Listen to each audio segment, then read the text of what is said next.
Պարզ մարդը մտնում է շքեղ ավտոսրահ ծաղրվում իր տեսքի համար։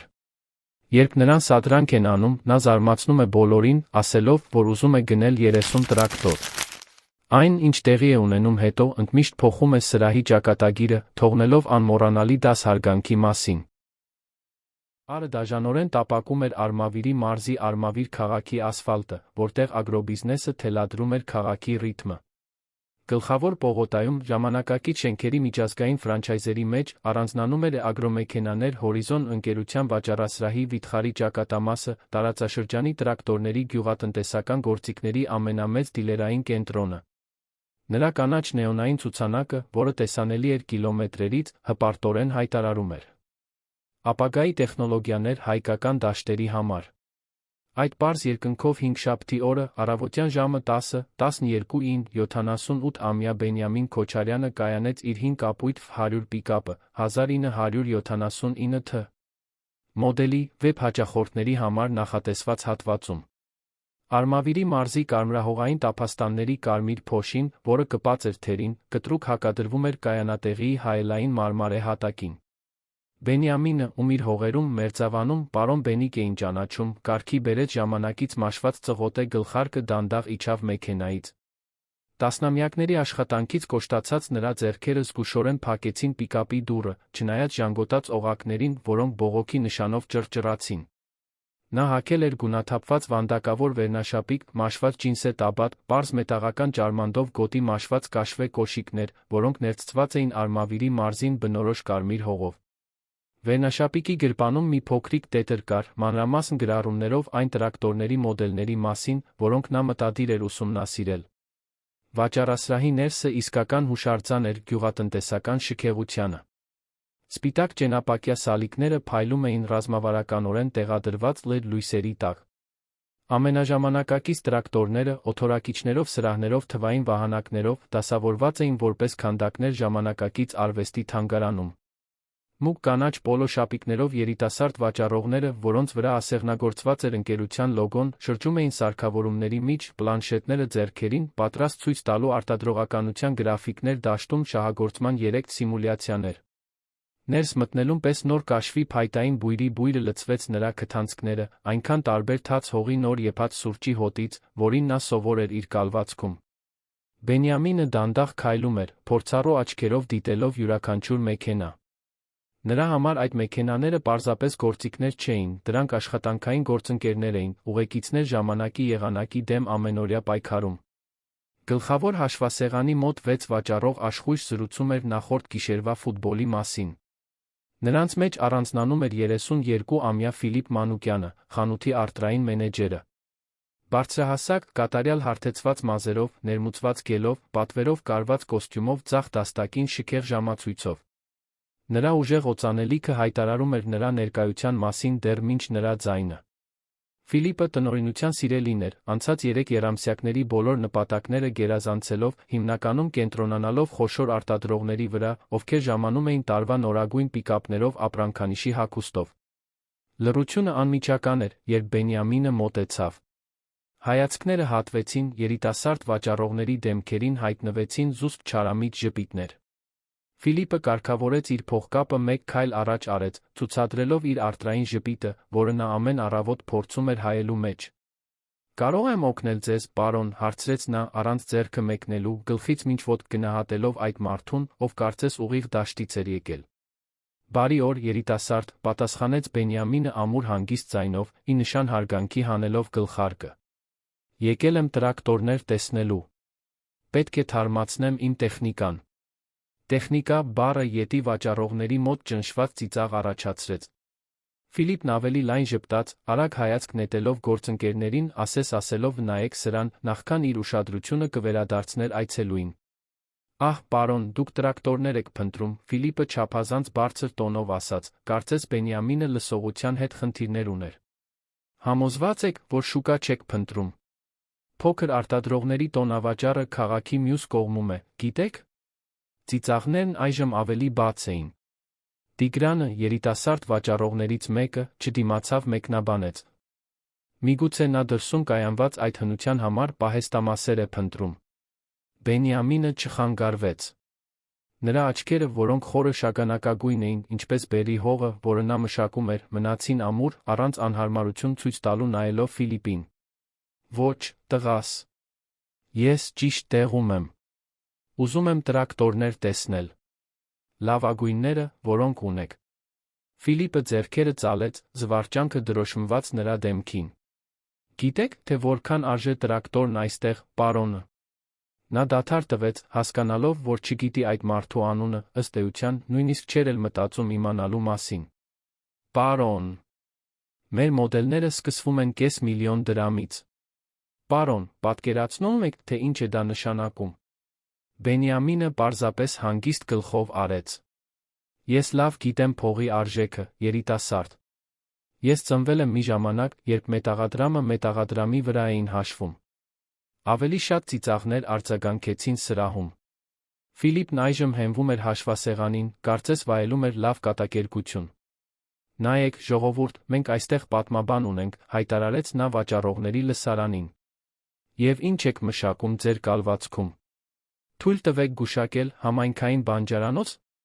Այդ պահին ավտոմատ ապակե դուռը բացվեց, ներս մտավ Գորգ Հարությունյանը, տարածաշրջանի սոյայի խոշորագույն արտադրողներից մեկը։ Հագած ապրանքանիշի վերնաշապիկ, ներմուծված ջինսե տաբատ իտալական կոշիկներ, նա անմիջապես ճանաչվեց բոլորի կողմից։ Ֆիլիպը մտադրվեց մոտենալ նրան, բայց իր զարմանքին Գորգը մոտեցավ, հետաքրքրված իրավիճակով։ Ինչ-որ խնդիր կա, Ֆիլիպ, հարցրեց Գորգը, հետաքրքրությամբ նայելով Բենյամինին։ Ոչինչ, պարոն Գորգ, պատասխանեց Ֆիլիպը բոլորովին այլ տոնով, լի հարգանքով, պաշտոնականությամբ։ Պարզապես բացատրում եմ այս պարոնին, որ մեր դիլերային կենտրոնը մասնագիտացած է խոշոր սարքավորումների մեջ պրոֆեսիոնալ արտադրողների համար։ Գորգը գլխից մինչ ոտք դիտեց Բենյամինին գերազանցության ժպիտով ժպտաց։ Նա ճանաչում էր տարածաշրջանի բոլոր խոշոր արտադրողներին, անկասկած, այդ ծերունին նրանցից մեկը չէր։ Թույլ տվեք, որ ես նայեմ, մինչ դուք դա կլուծեք, ասաց Գորգը, ուղղվելով դեպի ցուցադրված մոդելները։ Ֆիլիպը կրկին իր ուշադրությունը դարձրեց Բենյամինին, այժմ ավելի քիչ համբերությամբ։ Սրահի խորքում մոտ 50 տարեկան մի կին անհանգստությամբ դիտում էր տեսարանը։ Աննա Լուսինե Գրիգորյանը ավելի քան 15 տարի եղել էր դիլերային կենտրոնի գործադիր քարտուղարը, չէր հավանել Ֆիլիպի պահվածքը, բայց նրա դիրքը թույլ չէր տալիս միջամտել դեռ։ Ուրեմն, պարոն, ինչ էր ձեր անունը, անտարբեր հարցրեց Ֆիլիպը։ Բենյամին Քոչարյան, տղաս։ Բայց կարող եք ինձ պարոն Բենիկ կոչել, ինչպես բոլորն են անում մերձավանում։ Լավ, պարոն Բենիկ, Ֆիլիպը արտասանեց անունը վատ թարացված ծաղրով։ Ուզում եք շրջել, տրակտորներ տեսնելու։ Խոստանում եմ, որ էքսկուրսիայի համար գումար չեմ գանձի։ Ավելի շատ ծիծաղներ վաճառողներից։ Բենյամինը մնաց անտարբեր, պարզապես գլխով անելով։ Այստեղ սկսվում էր մի ճանապարհորդություն, որը հավերժ կփոխեր այդ դիլերային կենտրոնի բոլորի ճակատագիրը։ Նրանցից ոչ ոք չգիտեր, որ այդ պարզ հագուստի կոշտացած ձեռքերի հետում մի մարդ կար, ով գիտեր ոչ միայն փողի, այլ հարգանքի արժեքը, մի բան, որը Ֆիլիպը շուտով կբացահայտեր, որ անհնար է գնել, նույնիսկ աշխարհի ողջ փողով։ Ֆիլիպը Բենյամինին առաջնորդեց գլխավոր սրահով, լայն արագ քայլերով, կարծես փորձում էր ազատվել անհարմար պարտավորությունից։ Քայլելիս մյուս վաճառողների հայացքները հետում էին նրանց, ոմանք քողարկում էին ծիծաղը պլանշետների կատալոգների հետում։ Տիգրանը, ամենաերիտասարդ վաճառողը, նույնիսկ գաղտնի լուսանկար արեց իր բջջային հեռախոսով, հավանաբար թիմի WhatsApp խմբում կիսվելու համար։ Այստեղ ունենք թց 5000-ը, Ֆիլիպը արամարանքով ցույց տվեց շարքի ավելի փոքր տրակտորներից մեկը, որը դեռս տպավորիչ 180 ձիաուժ հզորությամբ մեքենա էր։ Սա մեր մուտքի մոդելն է, կատարյալ փոքր արտադրողների համար։ Արժե ընդամենը 520,000 դրամ, գրեթե գործարք է։ Նրա ձայնի հեգնանքն ակնհայտ էր։ Բենյամինը սակայն զարմացրեց բոլորին, մոտենալով մեքենային սկսելով ուսումնասիրել այն մասնագետի աչքերով։ Նրա ձեռքերը, որոնք նշանավորված էին դաշտում տասնամյակների աշխատանքով, անցան թափքի մետաղի վրայով, նրա ճշգրտությամբ, ով ճանաչում է յուրաքանչյուր բաղադրիչ։ Նա խոնարհվեց, ստուգեց անիվները, հիդրավլիկ համակարգը, վերջապես բացեց խցիկի դուռը, բարձրացավ, նստելով օպերատորի նստատեղին։ Command Stage վշարժիչ, 6 մխոց, այդպես չէ, հարցրեց Բենյամինը նայելով վահանակին։ Կիսաավտոմատ փոխանցումատուփ, 24 առաջընթաց, 24 հետընթաց արագություն։ Փակ կենտրոնի հիդրավլիկա, բեռի զգայունությամբ։ Նա դիպավ մի քանի կառավարման կոճակների շարունակեց. Բարձրացման հզորությունը որքան է։ Մոտ 6500 կիլոգրամ քաշակման ձողի վրա։ Ֆիլիպը պահ մնաց անխոս։ Այդ տեխնիկական բնութագրերը ճիշտ էին ցույց էին տալիս սարքավորումների խորը գիտելիքներ։ Գորգ Հարությունյանը, ով մոտակա տրակտոր էր ուսումնասիրում, հետաքրքրությամբ շրջվեց, լսելով ճշգրիտ նկարագրությունը։ Այո, Ֆիլիպը կակազեց, փորձելով վերականգնել իր հանգստությունը։ Հենց այդպես է։ Բենյամինը տրակտորից իջավ իր տարիքի համար զարմանալի արագությամբ։ Լավ մոդել է սկսելու համար, բայց ինձ ավելի հզոր բան է պետք։ Իմ աշխատանքը պահանջում է մեքենաներ, որոնք իսկապես դիմակայում են ծանրությանը։ Ֆիլիպը, վերականգնելով իր գերազանցության տեսքը, ստիպողաբար ծիծաղեց։ Ահ, իհարկե։ Ձեր աշխատանքը, նա մատներով ճակերտներ արեց։ Եվ ինչ աշխատանք է դա, կարող եմ իմանալ։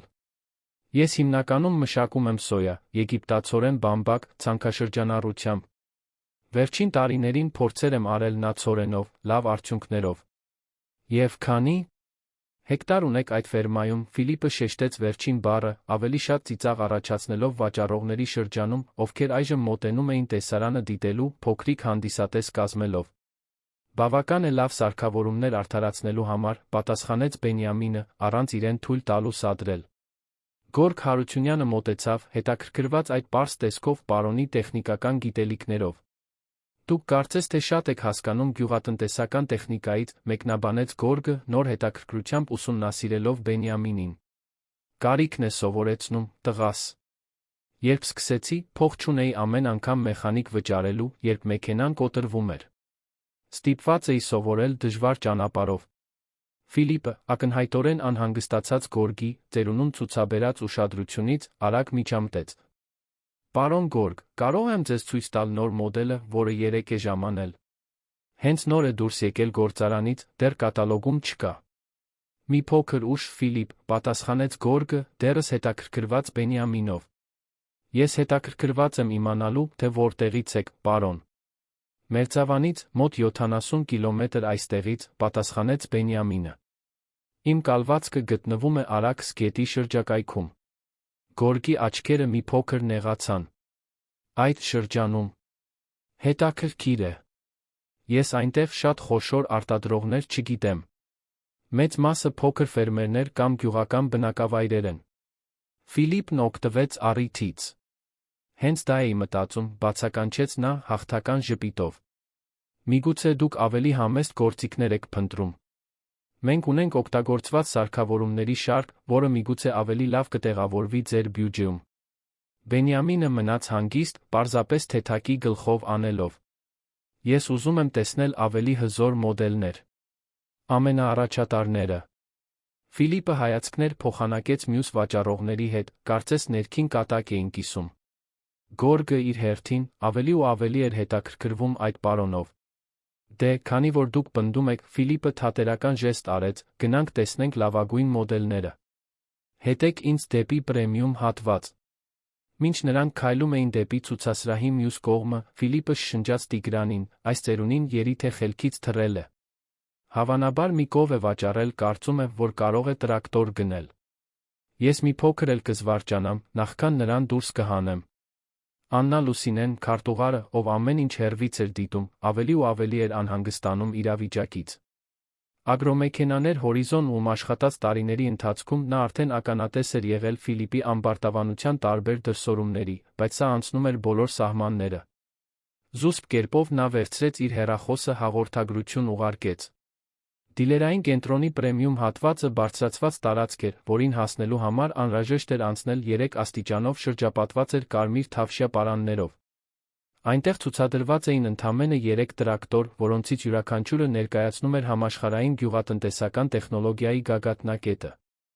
Հատակը տարբեր էր, փայլեցված թանկարժեք փայտից, հատուկ լույսերը ընդգծում էին մեքենաների յուրաքանչյուր դետալ։ Անկյունում տեղադրված էր փոքրիկ բար, առաջարկելով էսպրեսո սուրճ, ջուր, նույնիսկ շամպայն հատուկ հաճախորդներին։ Ահա նրանք, պարոն Բենիկ, հայտարարեց Ֆիլիպը կեղծ հարգանքով։ Մեր 3 արքաները։ Magnum 400 ձիաուշ հզորությամբ, ակտիվ կախոցով խցիկով, ենթամետրային ճշգրտության ինտեգրված GPSով արբանյակին միացված հեռաչափական համակարգով։ Գինը ընդամենը 1.200.000 դրամ։ Նա մատնացույց արեց երկրորդ տրակտորը։ 640 ձիաուշ հզորությամբ հրեշը։ Ավտոմատ կառավարման համակարգ, իրական ժամանակի արտադրողականության մոնիտորինգ, հեռակա ախտորոշում մրցակիցներից 25% պակաս սպառում։ Այս թանկարժեքը արժե 1.500.000 դրամ, առանց գործիքների։ Վերջապես շքեղությամբ Ֆիլիպը ներկայացրեց երրորդ տրակտորը։ Եվ թագի զարդը Fendt 1050 Variant։ Ամենահզոր տեխնոլոգիական տրակտորը, որը ներկայումս հասանելի է հայկական շուկայում։ 517 ձիաուշ, անվերջ փոփոխական փոխանցումատուփ խցիկ, որը կարծես գործադիր։ Ինքնաթիռ լինի, ինտեգրված ճշգրիտ գյուղատնտեսության համակարգ ամբողջական կառավարում ձեր բջջային հեռախոսի հավելվածի միջոցով։ Այս մոդելը, պարոն Բենիկ, արժե ընդամենը 1.700.000 դրամ։ Գրեթե Արմավիրի ամենաթանկ պողոտայի բնակարանի գինը։ Ֆիլիպը դրամատիկ դադար տվեց, նախքան կավելացներ ծաղրական ժպիտով։ Այդ մոդելներից որը մեկը հետաքրքրում է ձեզ, պարոն։ Թե նախընտրում եք, որ ես ցույց տամ մեր օգտագործված մինի տրակտորները, որոնք ավելի հարմար են տնային բանջարանոցի համար։ Շուրջ բոլորի վաճառողները չկարողացան զսպել ծիծաղը։ Գորգ Հարությունյանը, ով հետաքրքրությունից դրդված հետել էր խմբին, նույնպես ժպտաց, բայց կարծես սկսում էր անհանգստանալ իրավիճակից։ Բենյամինը անտեսեց մեկնաբանությունները մոտեցավ Fendt 1050-ին։ Նույն մանրակրկիտ ուշադրությամբ, որը նա ցույց էր տվել նախկինում, ուսումնասիրեց մեքենայի յուրաքանչյուր դետալ։ Բացեց կապոտը շարժիչը ստուգելու համար, ստուգեց հիդրավլիկ համակարգը, վերջապարիս բարձրացավ խցիկ։ Նրա շարժումները ճշգրիտ էին, գիտակ։ Գեղեցիկ սարքավորում է, ասաց նա վերջապես, իջնելով մեքենայից։ Vario փոխանցումատուփն իսկապես տարբերություն է մտցնում վառելիքի սպառման մեջ։ Եվ կախոցի համակարգը հիանալի է անհարթ տեղանքի համար։ Ֆիլիպը ձեռքերը ծալեց, անհամբեր։ Այո, շատ գեղեցիկ է։ Իսկական արվեստի գործ է, այդպես չէ՞։ Բայց ինչպես ասում էի, միգուցե մենք կարող ենք գտնել ավելի իրատեսական բան ձեր դեպքի համար։ Բենյամինը ուղիղ նայեց Ֆիլիպի աչքերին, նրա հայացքը հանգիստ էր, բայց ամուր։ Երիտասարդ, դուք այս տրակտորներն ունեք պահեստում, անհապաղ առաքման համար։ Հարցը Ֆիլիպին պահ մնաց անհանգիստ։ Սովորաբար, այս չափի տրակտորները պատվիրվում էին ամիսներ առաջ։ Դե, մենք ունենք այս ցուցադրական մոդելները կարող ենք այլոց պատվիրել։ Առաքման ժամկետը մոտ 60 օր է։ Եվ կա զեղչ մեծաքանակ գնումների համար, հարցրեց Բենյամինը։ Ամբողջ սրահը մի պահ լռեց, նախքան Ֆիլիպը կպայթեր ծիծաղից։ Մյուս վաճառողները միացան նրան, ստեղծելով ծիծաղի երգչախումբ, որը արձագանքեց շրջակայքում։ Նույնիսկ Գորգ Հարությունյանը ժպտաց, թե կարծես ավելի ու ավելի էր անհանգստանում։ Մեծաքանակ գնո՞մ, կրկնեց Ֆիլիպը ծիծաղի միջից։ Պարոն, ուզում եք ասել մեկից ավելի։ Այո, պարզապես պատասխանեց Բենյամինը։ Ես հետաքրքրված եմ դրանցից մի քանիսով։ Ֆիլիպը հենվեց տրակտորներից մեկին, ծիծաղի նոպայից ապաքինվելու համար։ Եվ քանի՞։ Տրակտոր, յուրաքանչյուրը 1.700.000 դրամ արժողությամբ, դուք կցանկանայիք տանել այսօր։ 2. 3. ծաղրական հարցրեց նա։ Բենյամինը կարգավորեց իր մաշված ծղոտե գլխարկը պատասխանեց նույն հանգստությամբ, ինչ նախկինում։ 30. Հետաց լռությունն այնքան բացարձակ էր, որ կարելի էր լսել գետնին ընկնող տերի ձայնը։ Ժպիտները սառեցին վաճառողների դեմքերին։ Գորգ Հարությունյանը հոնքերը կնճռեց, նրա արտահայտությունն այժմ լուրջ էր։ Աննա Լուսինեն, ով ամեն ինչ հեռվից էր դիտում, ձեռքը բերանին դրեց, զարմացած։ 30, կրկնեց Ֆիլիպը, ձայնը տատանվում էր անհավատության ծաղրի մեջ։ Պարոն, դուք 30 Fendt 1050 տրակտոր եք ուզում։ Դա կկազմեր։ Նա արագ մտավոր հաշվարկ արեց, ավելի քան 50 միլիոն դրամ։ Նրա դեմքը ծռմռվեց ծիծաղի նոր ալիքից, ավելի ստիպողական բարձր, քան նախորդը։ Նա շրջվեց դեպի հավաքված հանդիսատեսը, որն այժմ ներառում էր դիլերային կենտրոնի գրեթե բոլոր աշխատակիցներին։ Ժողովուրդ, մեր ընկեր պարոն Բենիկը ուզում է 30 տոպ մոդելի տրակտոր գնել։ Միանգամից հայտարարեց նա, կարծես կրկեսի հաղորդավար լիներ։ Կարծում եմ մենք հենց նոր գտանք Հայաստանի, գուցե նույնիսկ ամերիկաների ամենամեծ գյուղատնտեսական արտադրողին։ Ծիծաղը վերադարձավ, թե ավելի քիչ ոգորված։ Այժմ օդում անհանգստության երանգ կար։ Գորգ Հարությունյանն այլևս չէր ժպտում։ Նա լուրջ արտահայտությամբ դիտում էր տեսարանը, կարծես փորձում էր գլուխկոտրուկ լուծել։ Կատակ չէ, տղաս, հանգիստ պատասխանեց Բենյամինը։ Պետք է թարմացնեմ իմ տեխնիկան, ընդլայնեմ գործունեությունը։ Նոր հողեր եմ գնել։ Ֆիլիպը ծիծաղից արցունք սրբեց աչքի անկյունից։ Ահ, իհարկե։ Նոր հողեր։ Թույլ տվեք գուշակել, դուք հենց նոր եք ձեռք բերել ճահճուտների կեսը։ Ոչ, պարզապես պատասխանեց Բենյամինը։ Ընդամենը մի քանի հարակից կալվածքներ իմ հիմնական տարածքին։ Միասին կազմում են մի փոքր ավելի քան 12,000 հեկտար։ Թիվը տպավորիչ էր, նույնիսկ տարածաշրջանի ագրոբիզնեսի չափանիշներով։ 12,000 հեկտարը շատ նշանակալի արտադրական տարածք էր։ Գորգ Հարությունյանը, ով ուներ մոտ 5,000 հեկտար, հոնքերը բարձրացրեց։ 12,000 հեկտար, Ֆիլիպը կրկնեց անհավատալիորեն։ Եվ ինչ կալվածքներ են դրանք, կարող եմ իմանալ։ Նախկին Բարի հանգիստ ֆերման, Սուրբ Հեղինե Ագարակը, Նոր Հորիզոն ֆերմայի մի մասը, ճշգրտորեն պատասխանեց Բենյամինը։ Բանակցություններն ավարտեցի անցյալ ամիս։ Գորգ Հարությունյանը մեկ քայլ առաջ արեց, արտահայտությունն անսպասելիորեն անհանգստացած։ Դուք գնել եք Բարի հանգիստ ֆերման։ Սարգսյան խմբից։ Հենց այդպես, հաստատեց Բենյամինը։ Նրանք որոշեցին կենտրոնանալ Արարատի մարզի բիզնեսի վրա, վաճառքի հանեցին այստեղի հողերը։ Մենք լավ գործարք կնքեցինք։ Գորգը իսկապես տպավորված էր։ Բարի հանգիստ ֆերման տարածաշրջանում հայտնի էր որպես ամենաբերի լավ կառավարվող կալվածքներից մեկը, որը պատկանում էր հայկական ագրոբիզնեսի խոշորագույն խմբերից մեկին։ Եթե այդ պարոնն իսկապես գնել էր այն, միգուցե այդ պարզ հագուստի հետում ավելին կար, քան թվում էր։ Ֆիլիպը, նկատելով Գորգի դեմքի փոփոխությունը, փորձեց վերականգնել իրավիճակի վերահսկողությունը։ Շատ լավ, պարոն Բենիկ, ասաց նա, կեղծ հաշտարար տոնով։ Ենթադրենք, պարզապես փաստարկի համար, որ դուք իսկապես հետաքրքրված եք այդ տրակտորները ձեռք բերելով։ Ինչպես եք մտադիր վճարել։ Բանկային վարկով։ Կամ միգուցե։ Նա դադար տվեց էֆեկտի համար, դուք ամեն ինչ կվճարեք կանխիկ դրամով։ Վերջին առաջարկն արվեց այնքան սարկազմով, որ վաճառողները կրկին ծիծաղեցին։ Ծղոտե գլխարկով տարեց պարոնի, փողի պայուսակներ կրելու պատկերը չափազանց անհեթեթ էր թվում։ Այո, կանխիկ, հանգիստ պատասխանեց Բենյամինը։ Ես միշտ այդպես եմ գործարքներ անում։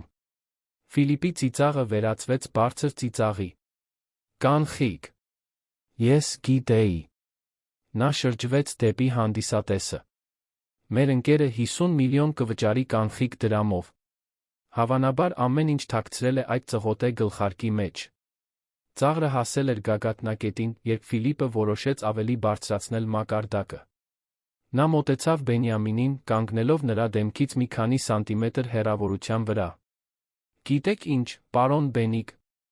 ես ձեզ հետ գրազ կգամ։ Նրա տոնը մարտահրավեր էր, գրեթե ագրեսիվ։ Եթե դուք կարողանաք վճարել հենց այստեղ հիմա 30 ֆենտ 1050 տրակտորի համար, ես ոչ միայն հրաժարվում եմ իմ միջնորդավճարից, այլ նվիրում եմ իմ սեփական 0 կիլոմետր մեքենան, որը կայանված է դրսում։ Այդ ԲՄՈ 5 սերիան։ Վաճառողները աչքերը լայն բացեցին։ Ֆիլիպի ԲՄՕ-ն նրա ամենամեծ հպարտությունն էր, գնված ընդամենը 2 ամիս առաջ ռեկորդային վաճառքներից ստացված բոնուսով։ Բայց շարունակեց Ֆիլիպը, ցուցամատը բարձրացնելով, եթե դուք բլեֆ եք անում, ինչպես ես համոզված եմ, որ անում եք, ապա ստիպված կլինեք հենց հիմա հեռանալ այստեղից, այլևս երբեք չհայտնվել, մեր ժամանակը վատնելու համար։ Բենյամինը մնաց անտարբեր, պարզապես դիտելով երիտասարդ մենեջերին նույն հանգստությամբ, որն արդեն սկսել էր զայրացնել Ֆիլիպին։ Ես այստեղ գրազ գալու չեմ եկել, տղաս։ Եկել եմ գործարք անելու։ Կցանկանայի խոսել դիլերային կենտրոնի սեփականատիրոջ հետ։ Ֆիլիպը մեկ քայլ հետ արեց, զարմացած խնդրանքից։ Սեփականատերը։ Եվ ինչու պետք է անհանգստացնեի դոկտոր Էդուարդին կատակի պատճառով։ Ես չեմ կատակում, ամուր պատասխանեց Բենյամինը։ Ես ուզում եմ խոսել նրա հետ, ով որոշում է կայացնում։ Ֆիլիպը ձեռքով անցկացրեց իր անթերի սանրվածքով մազերի վրայով, ակնհայտորեն զայրացած։ Տեսեք, ծերուկ, զվարճալի էր, բայց հիմա բավական է։ Դոկտոր Էդուարդը շատ զբաղված գործարար է, ժամանակ չի վատնում։ Ինչի՞։ Վրա, տղա, մարտահրավեր նետեց Բենյամինը, նրա ձայնը դեռ հանգիստ էր, բայց այնպիսի ամրությամբ, որը նախկինում չկար։ Մարդկանց վրա, ովքեր ֆինանսական հնարավորություն չունեն այստեղ լինելու համար, կտրուկ ասաց Ֆիլիպը, ամբողջովին կորցնելով իր հանգստությունը։ Սա բարձրակարգ հաստատություն է։ Սա ձեզ նման մարդկանց տեղը չէ, հասկանում եք։ Անհանգստության շշուկ անցավ սրահով։ Որոշ վաճառողներ աչքերը ցած իջեցրին, ամաչելով։ Գորգ Հարությունյանը մեկ քայլ առաջ արեց, կարծես ցանկանալով միջամտել, բայց վարանեց։ Աննա Լուսինեն, քարտուղարը, չվարանեց։ Նա թողեց իր տեղը, վճռականորեն քայլեց դեպի խումբը։ Հերիք է, Ֆիլիպ, ասաց նա զարմանալի լիազորությամբ։ Սա արդեն անցել է բոլոր սահմանները։ Ֆիլիպը շրջվեց դեպի նա, կատաղած։ Մի խառնվիր, Աննա Լուսինե։ Վերադարձիր քո սեղանին, զբաղվիր քո գործերով։ Դոկտոր Էդուարդը շենքում է, պատասխանեց նա, անտեսելով նրա պայթյունը։ Եվ ես համոզված եմ, որ նա կցանկանար հանդիպել այս հաճախորդին։ Մի համարձակվիր անհանգստացնել դոկտոր Էդուարդին դրանով, Ֆիլիպը գրեթե բղավեց։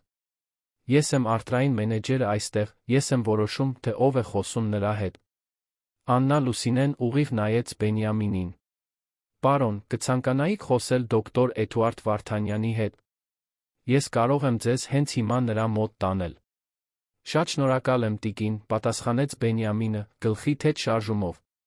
Ֆիլիպը կանգնեց նրանց միջ, արգելափակելով ճանապարհը։ Աննա Լուսինե, եթե դուք այս մարդու հետ վեր բարձրանաք, կզղջաք։ Հիշեք, որ ես եմ առաջարկում, թե ով է մնում, ով է հեռանում հաջորդ աշխատանքի գնահատման ժամանակ։ Քարտուղարը չնահանջեց։ Ավելի քան 15 տարվա աշխատանքային փորձով սեփականատիրոջ վստահությամբ նա ճշգրիտ գիտեր, թե որն էր իր տեղը ընկերության հիերարխիայում։ Ֆիլիպ, ես ուղղակիորեն պատասխանատու եմ դոկտոր Էդուարդի առաջ, ոչ թե ձեր, հանգիստ պատասխանեց նա։ Եվ եթե մի բան սովորել եմ այս բոլոր տարիների ընթացքում, ապա այն է, որ նա գնահատում է բոլոր հաճախորդների նկատմամբ հարգանքը, անկախ արտաքինից։ Առանց պատասխան սպասելու, նա ժեստ արեց Բենյամինին։ Խնդրում եմ, ինձ հետեք։ Դոկտոր Էդուարդի գրասենյակը երկրորդ հարկում է։ Մինչ Ֆիլիպը կրկին կբողոքեր, Աննա Լուսինեն Բենյամինին առաջնորդեց դեպի սրահի հետի մասում գտնվող մասնավոր վերելակը, թողնելով կատաղած Ֆիլիպին ապշած հանդիսատեսին։ Վերելակով բարձրանալիս Բենյամինը շնորհակալությամբ դիտում էր Աննա Լուսինեին։ Դուք շատ քաջ եք, տիկին, մեկնաբանեց նա։ Դուք վտանգեցիք ձեր դիրքը, օգնելու անծանոթին։ Աննա Լուսինեն մեղմ ժպտաց։ Դա քաջություն չէ, պարոն Բենյամին։ Դա պարզապես ճիշտ բանն է անելը։ Ես համաձայն չեմ այնձի հետ, թե ինչպես ձեզ վերաբերվեցին ներքում։ Վերելակը հասավ երկրորդ հարկ, բացվելով անմիջապես դեպի նրբագեղ միջանցք, որը զարդարված էր տրակտորների գյուղատնտեսական գործիքների հին լուսանկարներով, պատմելով Հայաստանում մեքենաների էվոլյուցիայի պատմությունը։ Միջանցքի վերջում մուգ փայտից կրկնակի դուռը տանում էր սեփականատիրոջ սենյակ։ Աննա Լուսինեն թեթակի թակեց, նախքան դուռը կբացեր։ Դոկտոր Էդուարդ, կարող եմ մի պահ ներս մտնել։ Իհարկե, Աննա Լուսինե։ Միշտ թույլտվություն ունեք, պատասխանեց սենյակից խորը, ջերմ ձայն։ Քարտուղարը ամբողջությամբ բացեց դուռը, ժեստ արեց Բենյամինին ներս մտնելու համար։ Գրասենյակը լայն էր, քաղաքի համայնապատկերային տեսարանով, հատակից առաստաղ պատուհաններով։ Մոտ 65 տարեկան մի տղամարդ նստած էր ամուր փայտե սեղանի հետում։ Նա հագած էր լավ կարված, բայց առանց շքեղության կոստյում ուներ հանգիստ դեմք, որը վստահություն էր ներշնչում։ Դոկտոր Էդուարդ, այս պարոնը կցանկանար խոսել ձեզ հետ տրակտորների ձեռքբերման մասին, բացատրեց Աննա Լուսինեն։ Նրա անունն է Բենյամին Քոչարյան։ Էդուարդ Վարդանյանը աչքերը բարձրացրեց այն փաստաթղթերից, որոնք նա վերլուծում էր, նայեց այցելուին։ Մի պահ նրա դեմքը մնաց չեզոք, բայց շուտով նրա աչքերը լայն բացվեցին ճանաչումից, լայն ժպիտ հայտնվեց նրա դեմքին։ Բենո, բացականչեց նա, կտրուկ վեր կենալով։ Բենյամին Քոչարյան։ Իսկապես դու ես, մարդ։ Աննա Լուսինեի զարմանքին գործարարը արագ շրջանցեց սեղանը, լայն քայլերով գնաց դեպի այցելուն, ոգորությամբ գրկելով նրան։ Ինչքան ժամանակ, իմ ծեր ընկեր։ Երի 15 տարի է, ինչ անձամբ չենք տեսնվել։ Բենյամինը ժպտաց, նույն ոգորությամբ պատասխանելով գրկախառնությանը։ Էդուարդ Վարդանյան նույն խնդրահարույցն ես մնացել, պարզապես հիմա կոստյումով ու փողկապով։ Աննա Լուսինեն բերանը բաց դիտում էր տեսարանը։ Հարգված գործարարը, որը հայտնի էր իր միշտ պաշտոնական զուսպ պահվածքով, գրկում էր այդ պարզ հագուստով պարոնին, կարծես նրանք հին ընկերներ լինեին։ Եվ իսկապես այդպես էլ կար։ Աննա Լուսինե, ասաց Էդուարդը, դեռս ձեռքը Բենյամինի ուսերին դրած, դուք գիտեք, թե ով է այս մարդը։ Սա Բենյամին Քոչարյանն է, իմ մանկության ընկերը Արմավիրի մարզի ամենամեծ գյուղատնտեսական արտադրողներից մեկը։ Մենք միասին ենք սկսել, գիտեք։ Այն ժամանակ, երբ այս տարածաշրջանը գրեթե միայն անտառ էր։ Քարտուղարը ժպտաց, ներքին մեծ գոհունակություն զգալով։ Ֆիլիպը կատարել էր իր կարիերայի ամենամեծ սխալը։ Կցանկանայիք սուրճ, դոկտոր Էդուարդ։ Կամ միգուցե ավելի ուժեղ բան, վերամիավորումը նշելու համար, առաջարկեց նա։ Բեր մեզ այն հատուկ թորացքը, որը ես պահում եմ հանդիպումների սենյակում, Աննա Լուսինե։ Սա տոնակատարության արժանի է, պատասխանեց Էդուարդը, ընկերոջը տանելով դեպի պատուհանի մոտ գտնվող բազմոցը։ Եվ հետո, խնդրում եմ, կանչեք Ֆիլիպին այստեղ։ Ասեք, որ շտապ է։ Աննա Լուսինեն գլխով արեց, նախապատրաստական փոքրիկ ժպիտ հայտնվեց նրա շուրթերին։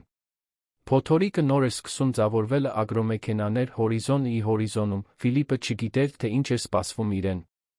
Էդուարդը երկու բաժին արհեստական թորացք լցրեց բյուրեղապակյա բաժակների մեջ մեկը տվեց Բենյամինին։ Նստած գրասենյակի հարմարավետ կաշվե բազմոցների վրա, դեմ դիմաց, երկու ծեր ընկերները կենաց խմեցին։ Առողջությանը, իմ ընկեր, ասաց Էդուարդը, իր ձայնում անկեղծ սեր։ Ինչ զարմանալի է քեզ այստեղ գտնելը։ Ինչո՞վ։ Չասացիր, որ գալու ես։ Բենյամինը ժպտաց, ըմպելիքից մի կում վայելելուց հետո։ Ես սիրում եմ գործերն իմ ծով անել, գիտես։ Միշտ այդպես եմ եղել։ Էդուարդը ծիծաղեց, գլխով համաձայնելով։ Նույն համառն ես մնացել, ինչ միշտ։ Բայց պատմիր, ինչպես են գործերը։ Լսել եմ, որ քո սոյայի արտադրությունը ռեկորդներ է սահմանել վերջին բերքահավաքի ժամանակ։ Փառք Աստծո, գործերը լավ են ընթանում, պատասխանեց Բենյամինը։ Մարիամը երկաթյա ձեռքով է կառավարում ֆինանսները, մեր թոռնուհի Նարինեն անցյալ տարի ավարտել է ագրոնոմիան։ Նա մի քանի նոր տեխնիկա է կիրառում ֆերմայում։ Նարինեն արդեն ավարտել է, Էդուարդը իսկապես զարմացած էր թվում։ Ինչպես է անցնում ժամանակը։ Հիշում եմ նրան դեռ փոքրիկ, սոյայի ցողունների միջով վազելիս։ Զրույցը բնականon կերպով ընթանում էր երկու ընկերների միջ, ովքեր, չնայած տարիներ շարունակ անձամբ չտեսնելուն, պահպանում էին նույն կապը, ինչ միշտ։ Մինչ նրանք խոսում էին ընտանիքի բիզնեսի մասին, Աննա Լուսինեն վերադարձավ սենյակ։ Դոկտոր Էդուարդ, պարոն Ֆիլիպը դրսում է, սպասում է ձեզ հետ խոսելու, ինչպես խնդրել էիք։ Էդուարդը նշանակալի հայացք փոխանակեց Բենյամինի հետ, նախքան կպատասխաներ։ Շնորհակալություն, Աննա Լուսինե։ Խնդրեք նրանց 5 րոպե սպասել, իսկ հետո կարող եք թույլ տալ նրան ներս մտնել։ Երբ քարտուղարը դուրս եկավ, Էդուարդը առաջ թեքվեց, ավելի լուրջ արտահայտությամբ։ Բենո, դու պատահական չես եկել այստեղ, պատկերացնում եմ։ Ի՞նչն է քեզ բերել իմ դիլերային կենտրոն, ձեր ընկեր։ Բենյամինը իր բաժակը դրեց կենտրոնական սեղանին, հարմարվեց բազմոցին։ Ինչպես ասացի ներքում, պետք է թարմացնեմ իմ տեխնիկան։ Ես գնել եմ հարակից հողերը ընդլայնման համար սարքավորումներ եմ պետք։ Մտածեցի, ինչու՞։ Չգնել իմ ընկեր Էդուարդից։ Էդուարդը գլխով արեց, բայց կարծես թե հասկացավ, որ ավելին կար։ Եվ ինչու եկաք անձամբ։ Դուք կարող էիք ինձ զանգահարել, ես մեծ հաճույքով կգայի ձեզ մոտ։ Բենյամինը թեթակի ժպտաց։ Գիտես, թե ինչպիսին եմ ես, Էդուարդ։ Սիրում եմ ամեն ինչ իմ աչքերով տեսնել, հոտը զգալ, դիպչել։ Եվ նա դադար տվեց, խոստովանում եմ, որ նա ուզում էի տեսնել, թե ինչպես են այստեղ գործերը ընթանում, երբ տերը չի նայում։ Էդուարդը հոնքերը կնճռեց։ Ինչ ես ուզում ասել դրանով։ Մինչ Բենյամինը կպատասխաներ, դռան թակոցն ընդհատեց զրույցը։ Աննա Լուսինեն գլուխը ներս մտցրեց։ Պարոն, Ֆիլիպը այստեղ է։ Թույլ տվեք նրան ներս մտնել, խնդրում եմ, պատասխանեց Էդուարդը։ Դուռը ամբողջությամբ բացվեց, Ֆիլիպը ներս մտավ, կարգավորելով իր փողկապը դեմքին ինքնավստահ ժպիտով։ Նրա ժպիտը պահ մնաց, երբ տեսավ Բենյամինին հարմարավետորեն նստած իր շեֆի կողքին, բայց նա արագ վերականգնեց իր հանգստությունը։ Դուք ուզում էիք ինձ տեսնել, դոկտոր Էդուարդ։ Այո, Ֆիլիպ։ Խնդրում եմ, նստեք։ Էդուարդը ցույց տվեց մի աթոռ, նրանց դիմաց։ Ֆիլիպը հնազանդվեց, նյարդային հայացքներ նետելով Բենյամինին։ Ֆիլիպ, դուք արդեն ծանոթացել եք իմ ընկեր Բենյամին Քոչարյանի հետ, պատահական տոնով հարցրեց Էդուարդը։ Այո, պարոն։ Հենց նոր ցույց էի տալիս նրան որոշ մոդելներ ներքում։ Ֆիլիպը ստիպողաբար ժպտաց։ Հետաքրքիր է, մեկնաբանեց Էդուարդը։ Եվ ինչպես էր սպասարկումը։ Ֆիլիպը հարմարվեց աթոռին, անհանգիստ։ Նորմալ, պարոն։ Ես ցույց տվեցի մեր լավագույն մոդելները, բացատրեցի բնութագրերը։ Դուք նա մուտքի մոդելները ցույց տվեցիք, այդպես չէ, ընդհատեց Էդուարդը։ Այն մոդելները, որոնք դուք ավելի հարմար եք համարում որոշակի տեսակի հաճախորդների համար։ Ֆիլիպը մի փոքր գունատվեց։ Դե, ես միշտ փորձում եմ հասկանալ հաճախորդի կարիքները, ամենահարմար մոդելներն առաջարկելու համար։ Էդուարդը հենվեց բազմոցին, ուշադիր դիտելով իր արտրային մենեջերին։ Բենո, ինչու դուք չեք պատմում Ֆիլիպին ձեր կարիքների մասին։ Միգուցե նա լիովին չի հասկացել ներքում։ Բենյամինը ուղիղ նայեց Ֆիլիպին, առանց թշնամության, բայց ամուր։ Ինչպես ասացի ձեր մենեջերին, ես հետաքրքրված եմ 30 Fendt 1050 տրակտոր ձեռք բերելով իմ աշխատանքի համար։ Ներկայումս ես ունեմ ավելի քան 20,000 հեկտար մշակված հող, հողի նոր ձեռքբերումներով, պետք է արագ թարմացնեմ, ընդլայնեմ իմ տեխնիկան։ Ֆիլիպը կուլ տվեց, դեմքն այժմ տեսանելիորեն գունատ։ 20,000 հեկտար, կրկնեց նա, ձայնը թույլ։ Էդուարդը շարունակեց արտաքուստ պատահական տոնով, որը հազիվ էր քողարկում նրա աճող զայրույթը։ Գիտեք, Ֆիլիպ, Բենյամինը ես ծանոթ ենք մանուկ հասակից։ Մենք միասին սկսեցինք տարածաշրջանում, երբ այստեղ գրեթե միայն տափաստան էր։ Ես բացեցի իմ առաջին մեխանիկական արհեստանոցը, իսկ նա գնեց իր առաջին հողակտորը։ Ֆիլիպն այժմ իսկապես վախեցած էր թվում, կարծես սկսում էր հասկանալ իր սխալի չափերը։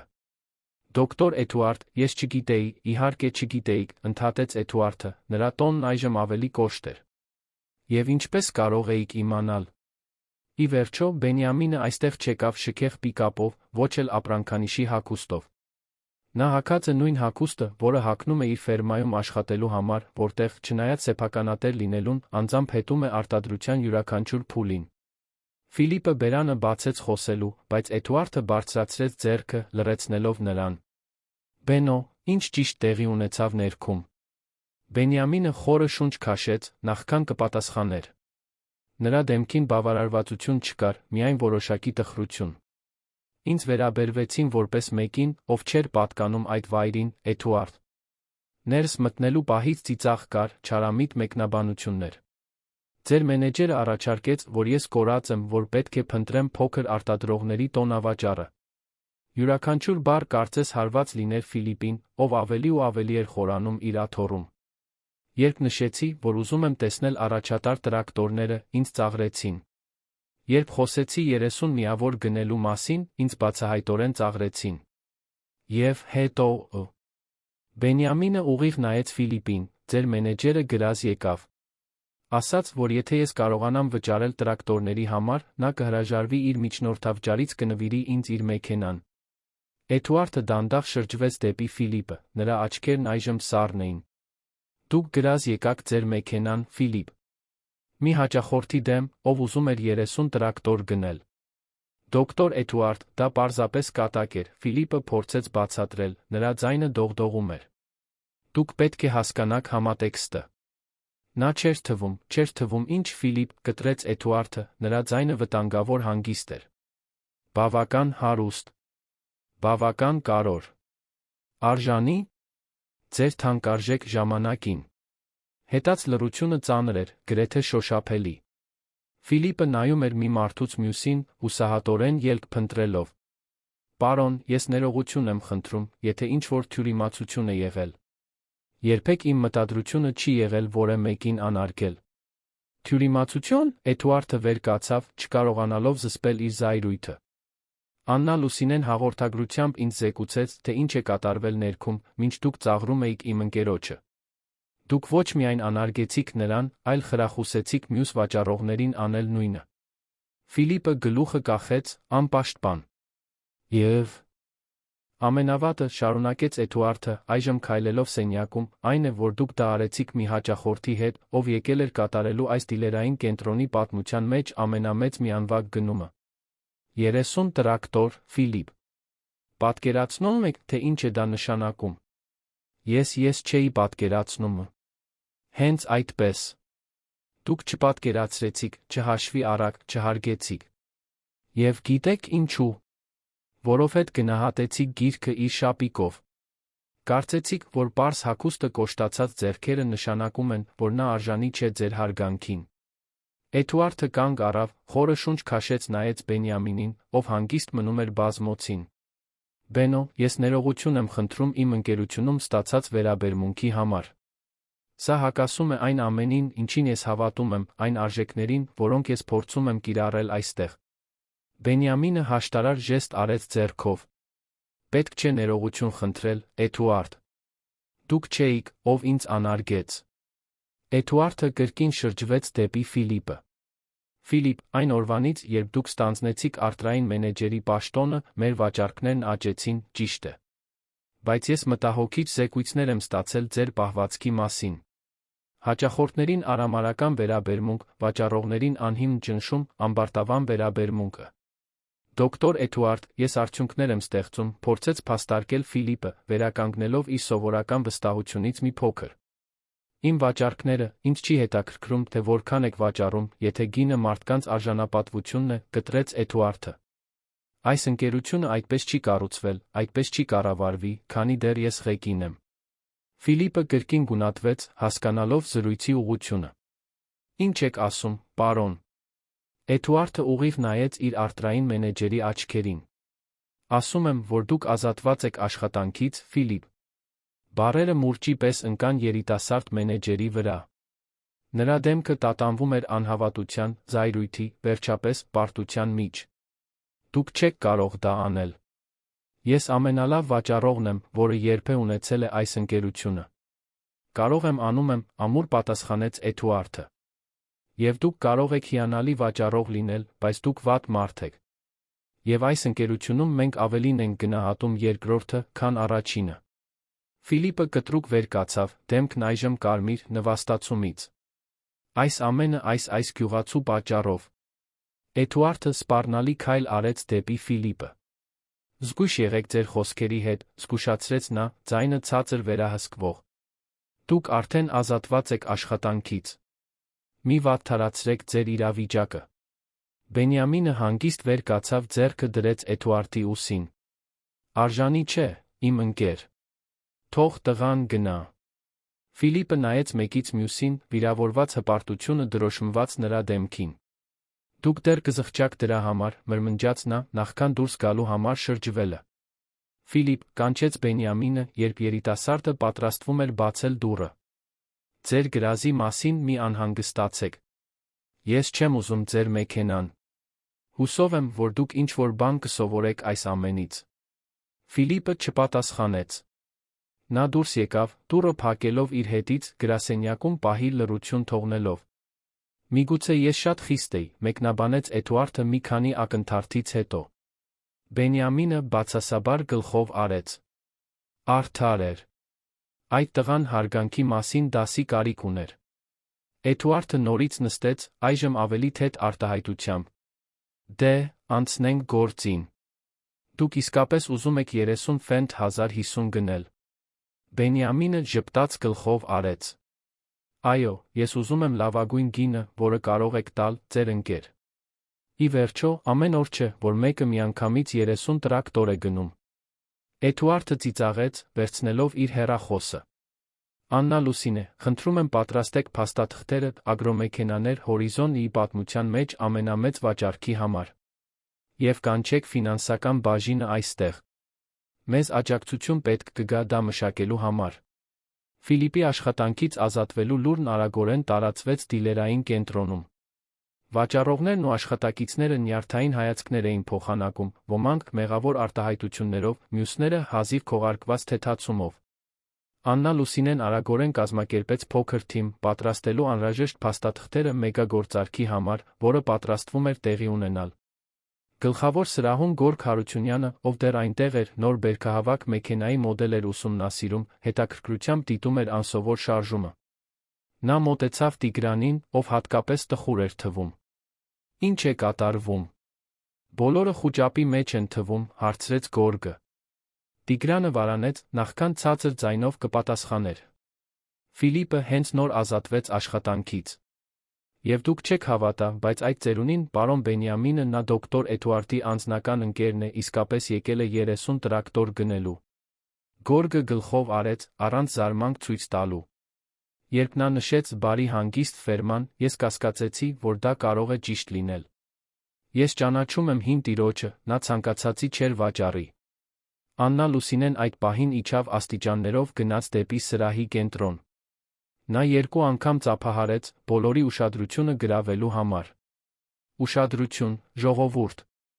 Դոկտոր Էդուարդը խնդրում է բոլորի ներկայությունը կոնֆերանսների սրահում 10 րոպեից։ Առանց բացառությունների։ Անհանգստության շշուկ անցավ շրջակայքում։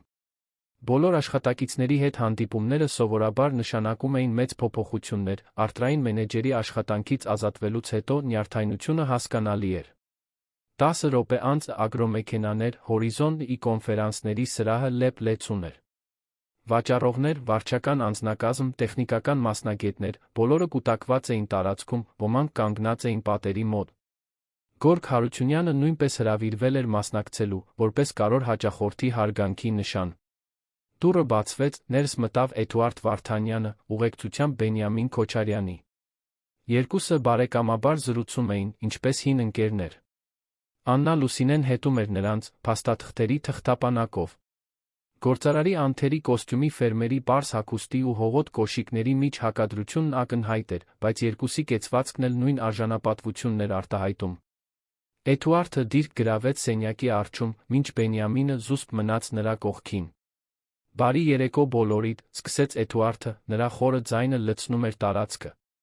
Շնորհակալություն եմ հայտնում ձեզանից յուրաքանչյուրի ներկայության համար այս վերջին րոպեի հանդիպմանը։ Ես 2 կարևոր հայտարարություն ունեմ անելու։ Լռությունը բացարձակ էր։ Բոլորի հայացքները կենտրոնացած էին ընկերության սեփականատիրոջ վրա։ Նախ, ինչպես ոմանք արդեն գիտեն, Ֆիլիպ Մանուկյանն այլևս մեր թիմի անդամ չէ։ Նրա այսօրվա պահվածքը անհամատեղելի էր այս ընկերության արժեքների հետ, ես որոշեցի անմիջապես ազատել նրան աշխատանքից։ Որոշ աշխատակիցներ հայացքներ փոխանակեցին, բայց ոչ ոք չհամարձակվեց մեկնաբանել։ Արտրային մենեջերի պաշտոնը ժամանակավորապես կզբաղեցնի Աննա Լուսինեն, մինչ մենք կարողանանք համապատասխան ընտրության գործընթաց իրականացնել։ Էդուարդը դադար տվեց ժպտաց քարտուղարին, ով զարմացած էր հայտարարությունից։ Աննա Լուսինեն ավելի քան 15 տարի եղել է իմ աջ ձեռքը, ոչ ոքից լավ չգիտի մեր գործունեությունը։ Սենյակում բռնկվեցին ինքնաբուխ ծափահարություններ։ Աննա Լուսինեն սիրված էր բոլորի կողմից, հայտնի էր իր իրավասությամբ, ազնվությամբ։ Երկրորդ հայտարարությունը, շարունակեց Էդուարդը, երբ ծափահարությունները դադարեցին, այն է, որ այսօր ագրոմեքենաներ հորիզոն-ը կնքում է իր պատմության մեջ ամենամեծ գործարքը։ Նա ժեստ արեց դեպի Բենյամինը։ Իմ վաղեմի ընկեր Բենյամին Քոչարյանը հենց նոր ձեռք է բերել 30 Fendt 1050 տրակտոր, ինչպես նա լրացուցիչ գործիքներ ծառայություններ, մի գործարքով, որը գերազանցում է 50 միլիոն դրամը։ Ցնցումն ակնհայտ էր բոլորի դեմքերին։ Վաճառողները, ովքեր ժամեր առաջ մասնակցել էին Բենյամինի ծաղրանքներին, կարծես ցանկանում էին անհետանալ։ Ձեզանից շատերի համար, շարունակեց Էդուարդը, այժմ ավելի լուրջ տոնով, Բենյամինը չէր թվում այն հաճախորդի տեսակը, ով նման մեծ գնում կկատարեր։ Եվ հենց դրա մասին եմ ուզում խոսել այսօր։ Նա մի քանի քայլ արեց փոքր բեմում, ուղիղ նայելով իր թիմին։ Երբ ես հիմնեցի այս ընկերությունը ավելի քան 30 տարի առաջ, ես հաստատեցի հիմնարար սկզբունք։ Բոլոր հաճախորդները արժանի են նույն հարգանքին, անկախ իրենց արտաքինից, հագուստից կամ խոսելու ձից։ Դաշտում, իմ ընկերներ, արտաքինը խաբուսիկ է։ Գյուղատնտեսական արտադրողը պարտադիր չէ, որ ֆիրմային հագուստ կրի հաջողակ լինելու համար։ Բենյամինը հանգիստ մնում էր ընկերոջ կողքին, նրա դեմքը հանգիստ էր, բայց ուշադիր։ Այսօր ես ականատես եղա մի բանի, որը խորապես տխրեցրեց ինձ։ Իմ ընկերության աշխատակիցները ծաղրում էին հաճախորդին նրա պարզ արտաքինի պատճառով։ Մի հաճախորդի, ով հեգնանքով եկել էր կատարելու մեր պատմության մեջ ամենամեծ գնումը։ Սենյակում անհանգստությունը շոշափելի էր։ Որոշ աշխատակիցներ նայում էին հատակին, չկարողանալով պահպանել Էդուարդի հայացքը։ Ես ուզում եմ շատ հստակ ասել. այս պահվածքը անընդունելի է, չի հանդուրժվի։ Այս ընկերությունը կառուցվել է հարգանքի, ազնվության սպասարկման գերազանցության արժեքների վրա։ Ցանկացած աշխատակից, ով չի կիսում այս արժեքները, այստեղ տեղ չունի։ Էդուարդը դադար տվեց, թույլ տալով իր խոսքերին խորը թափանցել։ Ասելով սա, ես հավատում եմ մարդկանց սովորելու աճելու կարողությանը։ Այսօր տեղի ունեցածը պետք է դաս լինի բոլորիս համար։ Նա շրջվեց դեպի Բենյամինը։ Իմ ընկեր, կցանկանայիք մի քանի խոսք ասել։ Բենյամինը մի պահ վարանեց, բայց հետո գլխով արեց մեկ քայլ առաջ արեց։ Նա կարգավորեց իր մաշված ծղոտե գլխարկը, հանգիստ նայեց հանդիսատեսին, նախքան կսկսեր։ Ես շատախոս մարդ չեմ, սկսեց նա, նրա ձայնը հանգիստ էր, բայց պարզ։ Ես մանուկ հասակից աշխատել եմ հողի վրա, ավելին եմ սովորել բույսերից ու կենդանիներից, քան դպրոցական նստարաններից։ Բայց մի բան լավ եմ սովորել, մարդու արժեքը նրա հագած հագուստի կամ վարած մեքենայի մեջ չէ։ Նա դադար տվեց, հայացքն անցկացնելով սենյակի յուրաքանչյուր դեմքի վրայով։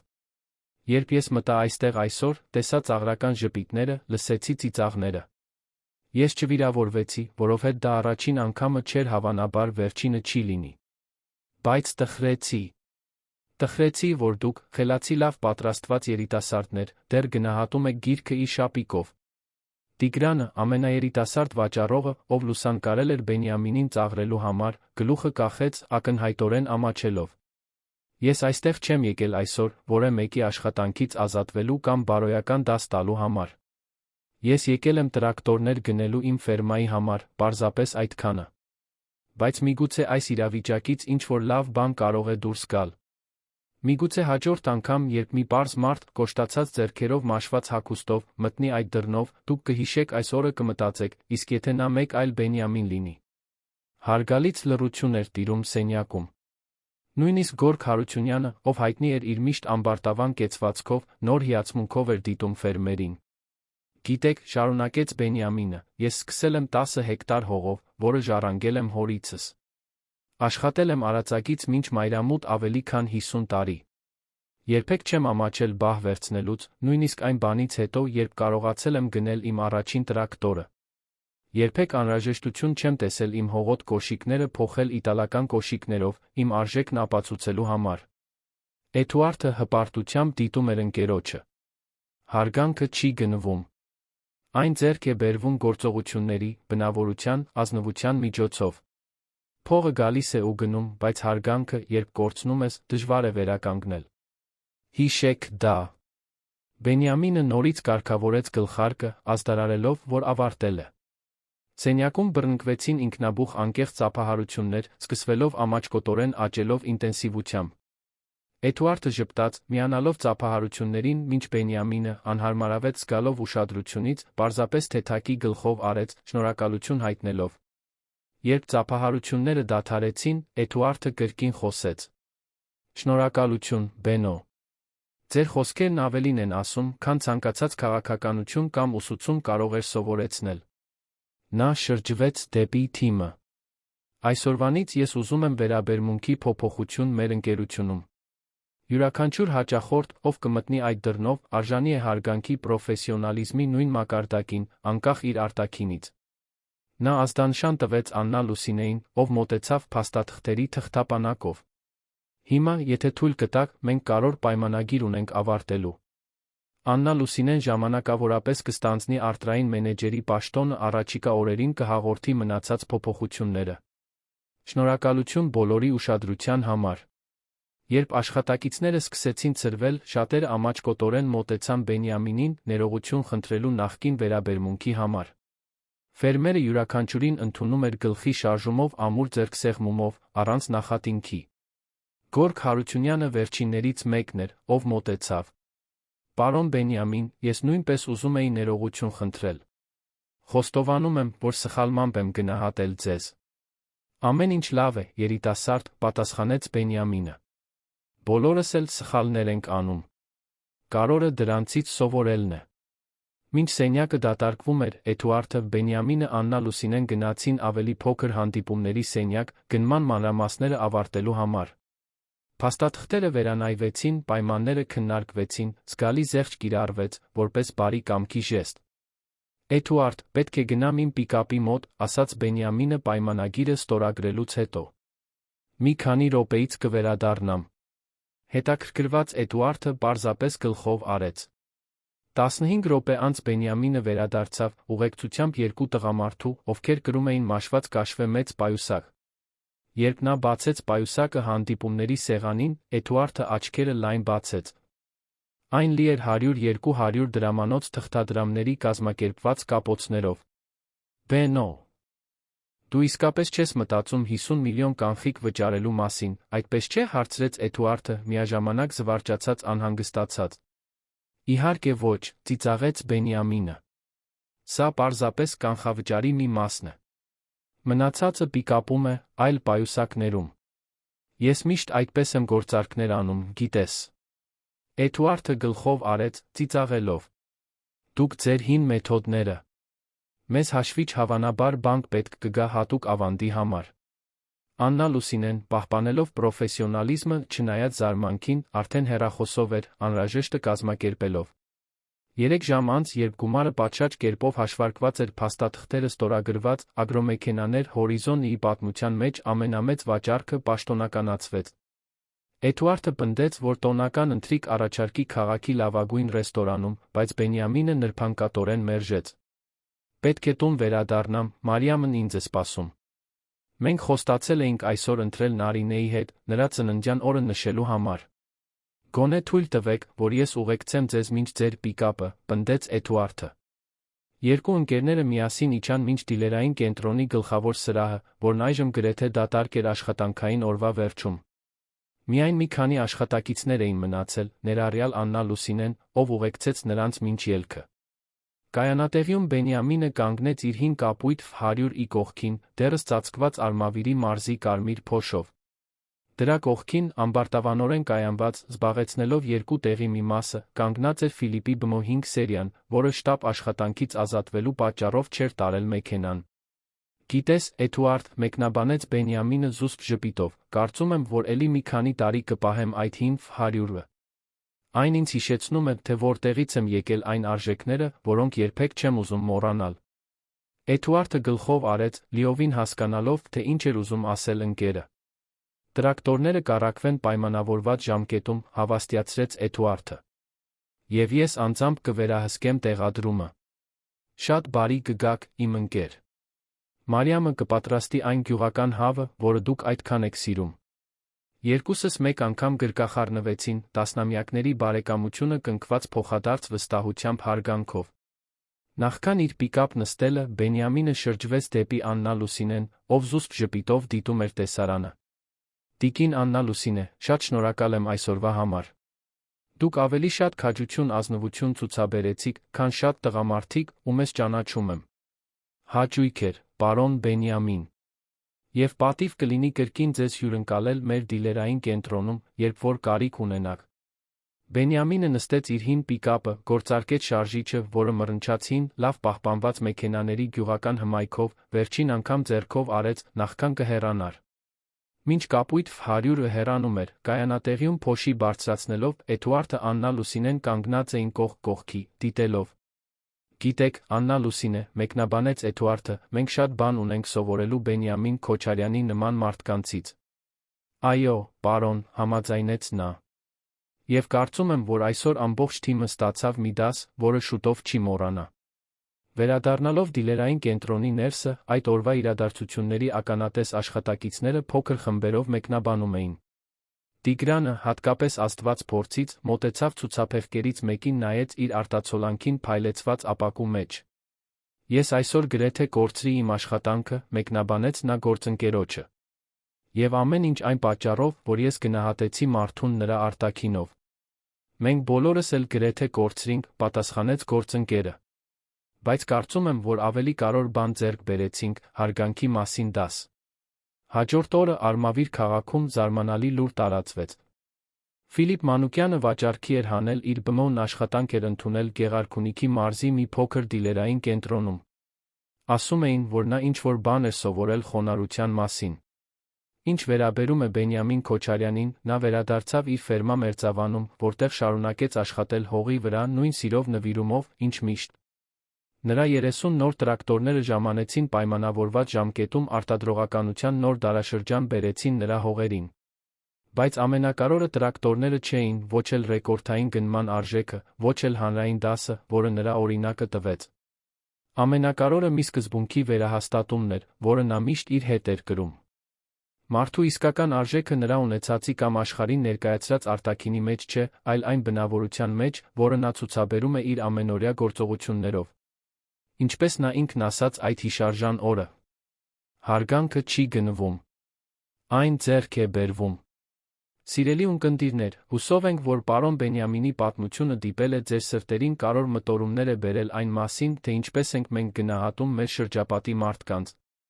Շարունակելու համար այս ճանապարհորդությունը, պատմություններով, որոնք փոփոխություն են բերում, մենք հատուկ երկացանք ենք պատրաստել նույնքան հուզիչ պատմություններով։ Գտեք այն այստեղ, սեղմելով էկրանի ձախ կողմում գտնվող կոճակը։ Եթե այս պատմությունը արձագանք գտավ ձեզ մոտ, մի մոռացեք բաժանորդագրվել մեր ալիքին, թողնել ձեր հավանումը կիսվել ընկերների ընտանիքի անդամների հետ, ովքեր նույնպես կարող են գնահատել այս ուղերձը։ Ամեն օր մենք ներկայացնում ենք յուրօրինակ պատմություններ, որոնք ուսումնասիրում են կյանքի բարդությունը, այն արժեքները, որոնք իսկապես կարևոր են։ Ինչ կարծիքի եք եզրակացության մասին։ Արդյոք նմանատիպ իրավիճակում հայտնվել եք։ Անհամբեր սպասում ենք ձեր մեկնաբանություններին։